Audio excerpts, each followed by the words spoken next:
Updates చూద్దాం. GHMC ఎన్నికల notification time దగ్గర పడుతూ ఉండటంతో సర్కార్ స్పీడ్ పెంచింది. గ్రేటర్ పరిధికి సంబంధించిన జీవోలను చకచకా జారీ చేస్తోంది.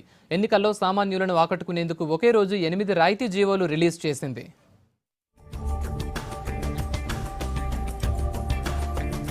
గ్రేటర్ ఎన్నికల టైంలో కీలక నిర్ణయాల అమలుకు ప్రభుత్వం ఆదేశాలు జారీ చేసింది. ఎన్నికల కోడ్ వస్తే ప్రజలను ప్రభావితం చేసే నిర్ణయాలు తీసుకోవడం కుదరదు. అందుకే ప్రభుత్వం తీసుకున్న నిర్ణయాలను జీవోలుగా విడుదల చేసింది.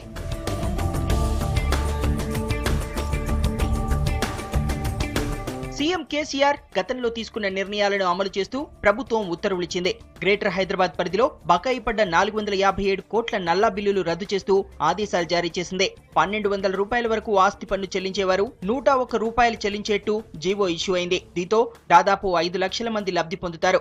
విద్యుత్ బకాయిల రద్దుతో 1923 కోట్ల రూపాయలను ప్రభుత్వం భరించనుంది. దీంతో పాటు భవనాలు, అపార్ట్మెంట్ల నిర్మాణానికి నిబంధనలను సడలిస్తూ ప్రభుత్వం ఉత్తర్వులిచ్చింది. వ్యవసాయ భూమిని రియల్ ఎస్టేట్ వ్యాపారానికి మార్చుకునేందుకు 30 రోజులున్న గడువును 15 రోజులకు తగ్గించింది.